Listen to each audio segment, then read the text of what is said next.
We'll see that Kassis has won game number 1, and we'll see how he's doing in game number 2 here, or if Taylor's able to tie things up, both these players at 9-3.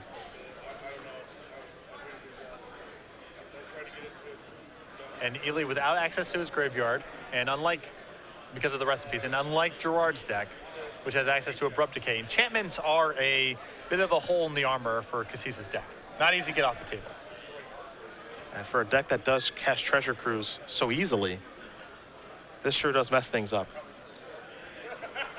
Looking here for ways to get an enchantment off of the table.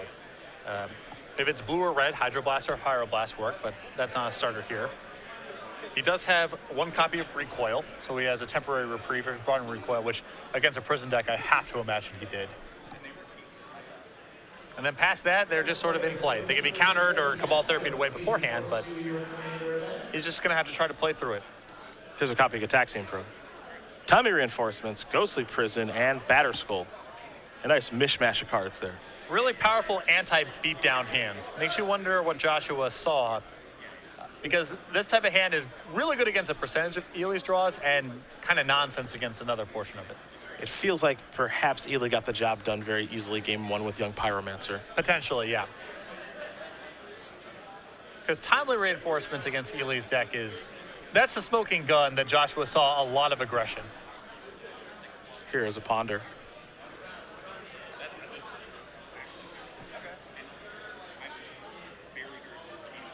Time to shuffle.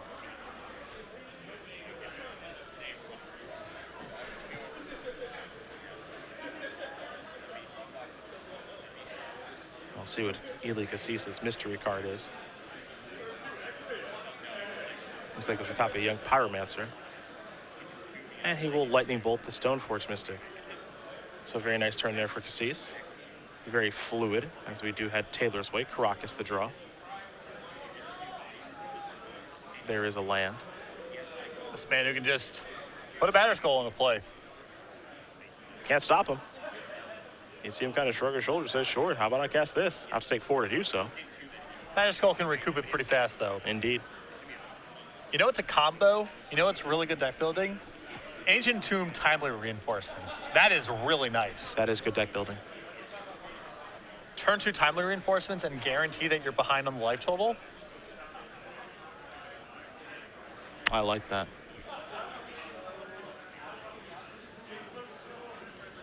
Looks like we're having a bit of a stop waiting for the Germ Token, or making sure that he did remember the trick on the Germ Token. We'll see exactly what the holdup is here.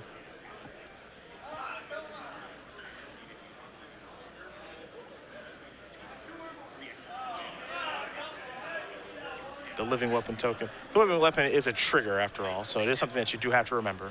As here's an Instant Blood, so it looks like the Germ Token's going to come in and then go away. So there you go.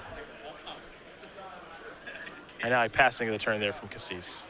And even though the Timely Reinforcements, maybe it's good, maybe it's not, it is preventing Ely from deploying this Young Pyromancer. As Joshua's behind on life total, he doesn't want Joshua to gain 6 and generate 3 tokens right now. Though knowing about the card is certainly advantageous here for Kassis. He can play in a certain way. Yeah, it's nice to know about. But it is doing work for Joshua, even though he's not casting it right now.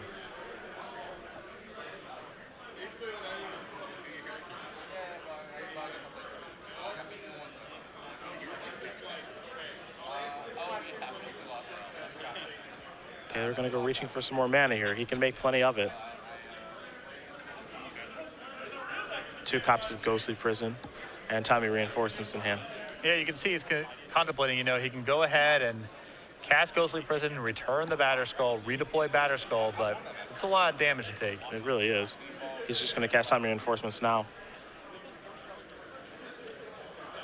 Not the most exciting play. Just going to pass the turn back. Now, Timely Reinforcements off of Ancient Tomb when there's no creatures in play on the other side, way less sweet to me than the other way around. I'm inclined to agree. Here is a Young Pyromancer. 3 mana sorcery speed gain 4-ish is not, But I appreciate the deck building nonetheless. Restoration Angel the draw here for Taylor. And he will just pass the turn back. If you can see, that's probably cause for concern. Yeah, I'd say so. You're electing not to play that? Well, into the red zone. Has Kassis seen a Restoration Angel from this deck yet? Is he familiar with this archetype? There is the 3/4.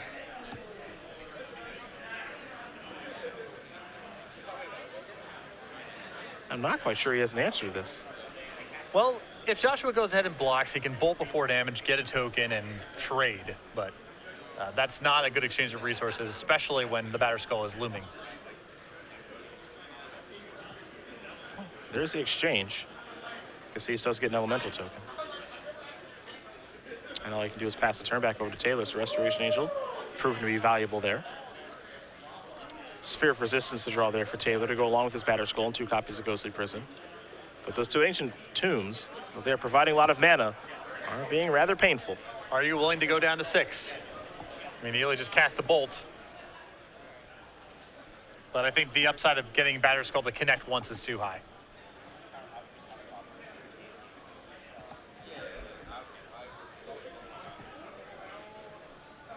Players confirming life totals are the same here.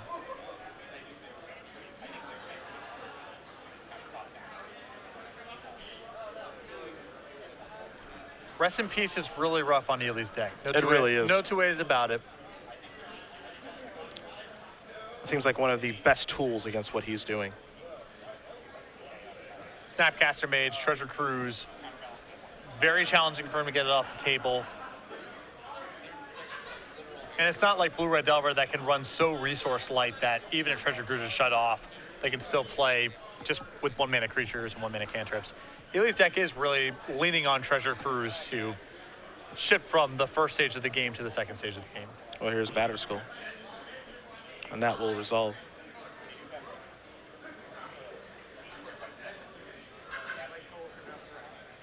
(13-6) are the life totals.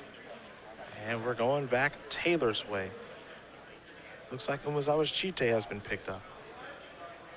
And he'll just start by attacking first. And I do like that play a lot from Joshua. I think a lot of players would have had the instinct of, you know, just put the Jite on there and attack. You open yourself up to other weird things happening. If Ely set some sort of trap that involves getting your Batter Skull off the table, you might just lose on the way back. And if you connect once with the Batter Skull, you have so much more freedom to use your Ancient Tombs or other things the following turns that I would give up the Jite activation once to ensure that nothing fancy happens. City of Traders to draw here for Taylor. He will deploy that. Equip the Germ token. And the Elemental token will be doing some blocking. With the charge counters on the stack from Jite, Kassis will finish off the Germ token.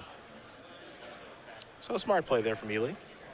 Not sure if it gets him out of this trouble that he's in, but a good play nonetheless.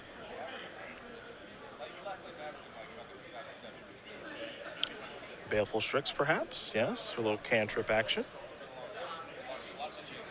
Kassis will draw. A Scalding Tar and a passing of the turn. Batter Skull will be returned here by Taylor.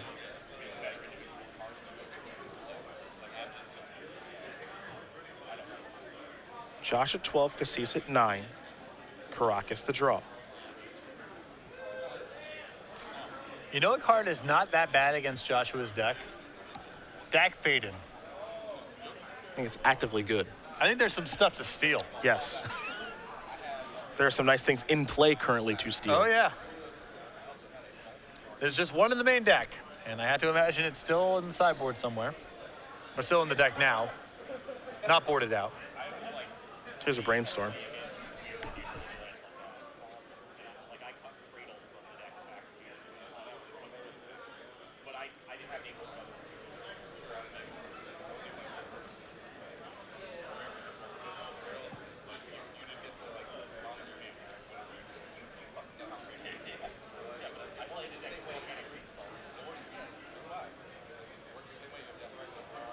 Two cards going to go back here for Kassis. Wouldn't be surprised if it's just 2 copies of Treasure Cruise.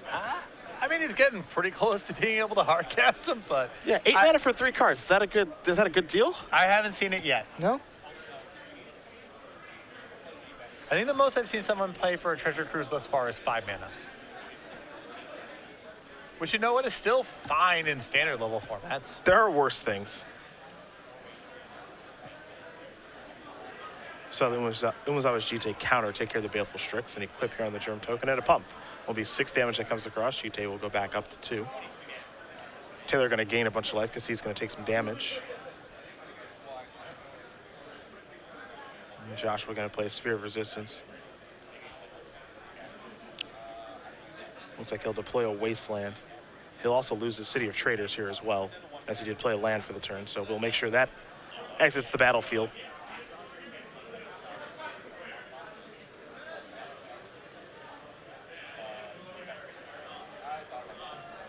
But I still feel like Dak Faded is a very live draw. It does stuff. Losing the City of Traders there is actually a pretty big deal. Yeah. Kassis has not found the greatest thief in the multiverse. That would have been sweet. Perhaps we'll see it in the 3rd game. Recoil also would have been sweet too. Was Joshua out of cards in hand at the end there? I believe he had at least 1 Ghostly Prison left in the grip. Okay. So would not have been a huge blowout. Would have been merely okay.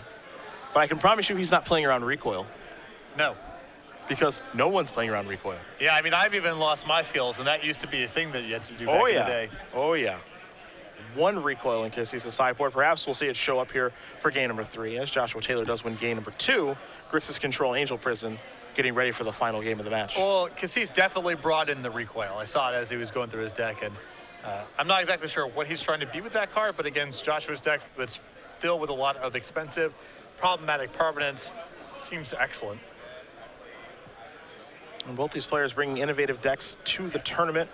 Again, Eli Kassis, we watched him a little bit earlier today, taking down Blue-Red Delver, a deck that it seems as though he has a good matchup against when he beat Jake Mondello.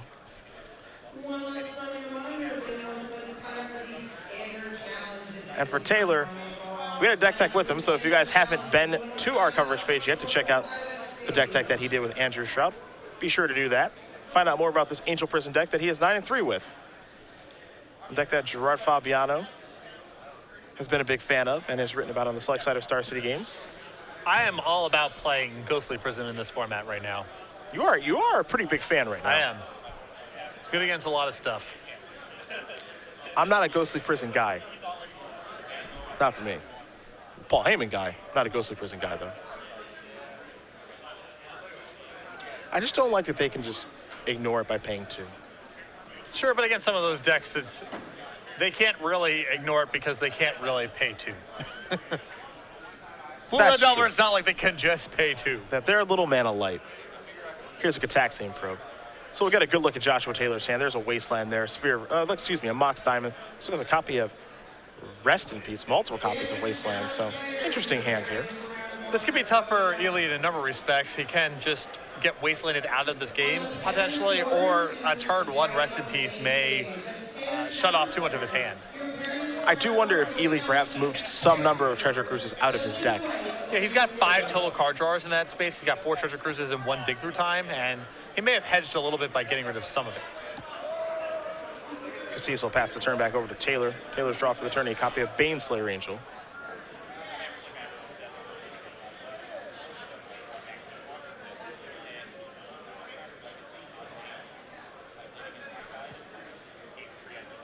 There's a Plains. This is a Mox. Discarding a Wasteland.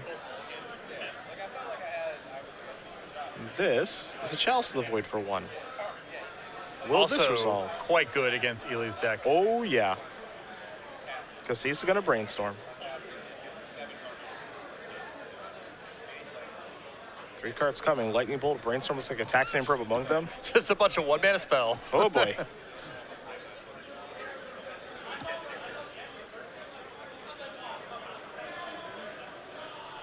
Couple of cards will go back.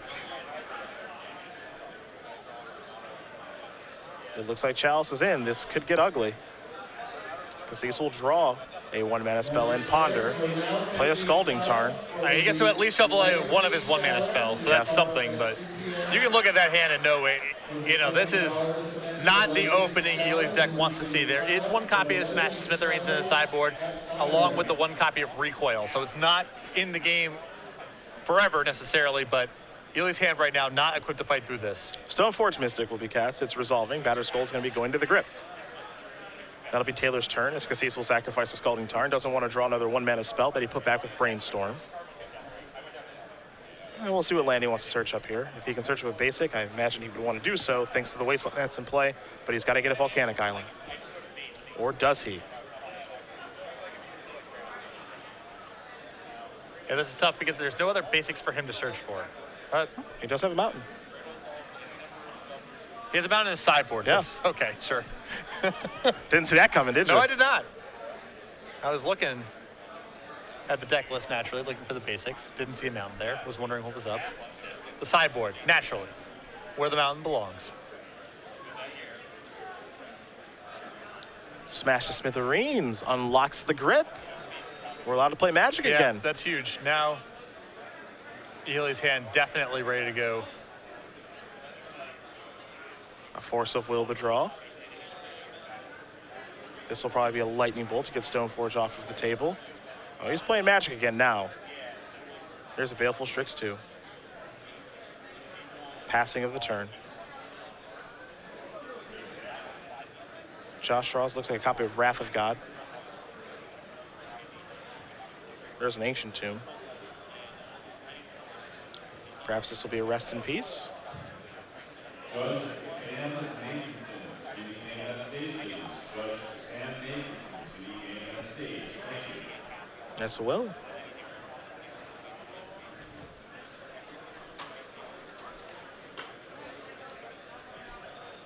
You can't be happy if you force a will this, and you can't be happy if it resolves. Force Will it is. Removing a Brainstorm. Played such a big role, did Rest in Peace in the previous game. Seems like you almost have to Force of Will it. Yeah, nothing but delve card drawers in his hand by the end of that.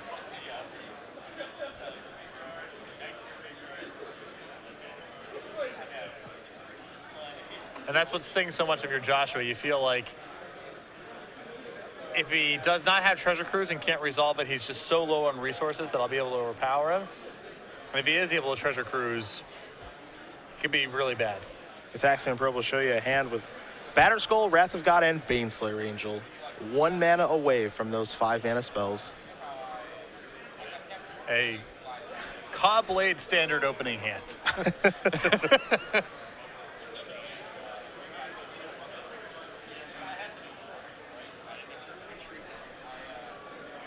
Here's a Ponder.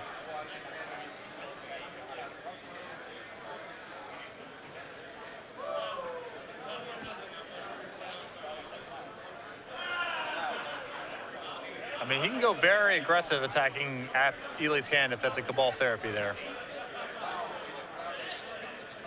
There's an attack for 1. Cabal Therapy is an interesting card to leave in this matchup. There's a lot of 1s and 2-0s, but here it's going to be awesome. Yeah. Because what Ely can do is go after Battered Skull, go after Baneslayer Angel, then it's your Wrath of God against my nothing, or 1 card left over. And I have Treasure Cruise in my deck and you don't. Yeah. And you have a lot of weird draws in your deck and I don't. It's a great position to be in. There's a Therapy. This is going to shred him. So there goes Battered Skull, there goes Baneslayer Angel, leave him with the Wrath of God. The relevant spells, the 5 mana ones are gone. Wrath is just left over. Trinisphere is the draw, which isn't a bad one.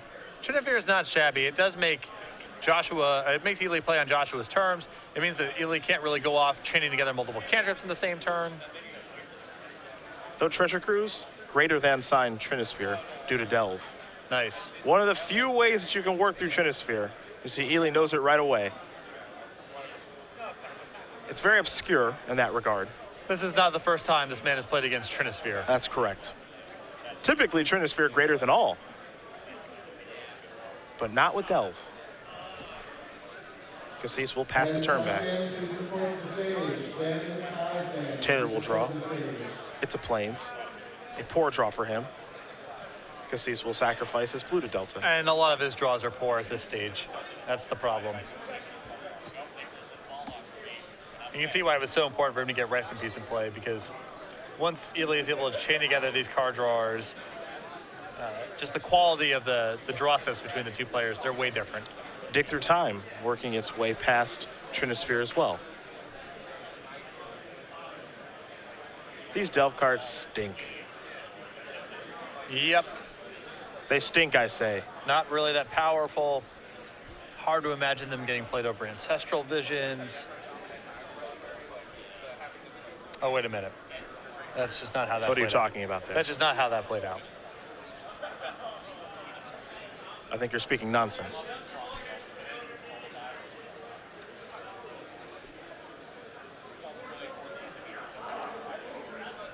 Is it time for Ichabod Therapy? We know the last card, so I'll take that, Wrath of God, thank you. Joshua's left with just the planes, which means now Ely can start deploying creatures, as Joshua's draw was a copy of Savannah. No, the other This will side- quickly untap. The other side of this is the Trinisphere is still doing some work here, as it's preventing Ely from playing too much at once. It means that if Joshua happens to string together some of his high-impact draws, maybe he has a shot. It's interesting the fact that it is an annoyance. Rest in peace, the draw. That's, Right on that's time. kind of, actually, it's not high impact anymore. I take it all back. It will cost 3 mana, though. So he'll have to pay 1 more for that. There we go. Trinisphere symmetrical, of course. It would be much too good if it was target player has to pay 3 for other spells. Yeah, it's already pretty obnoxious as it stands. I agree. So, Young Pyromancer into the red zone here. 6 minutes left to go. Both players going to tidy up the life totals, as an Ancient Tomb has been in play in this game for some time.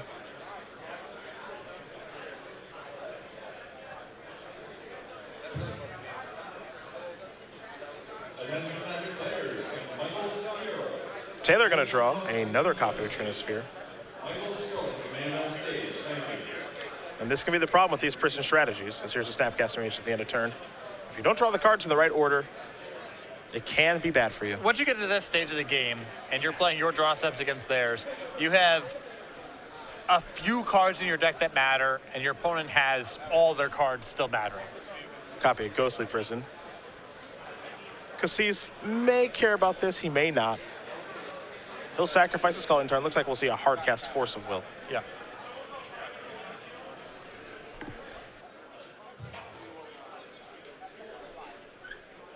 Legacy Open, that is time in the round for Legacy. Legacy Open at this time. Force of Will does take care of Ghostly Prison.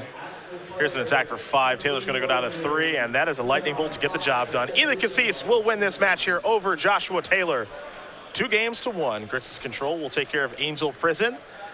And while it's been a good run for Josh, his top 8 dreams are dead. Ely's are still alive. Yep, 2-0. You know, 10-3 right now. Very good record for Kassis.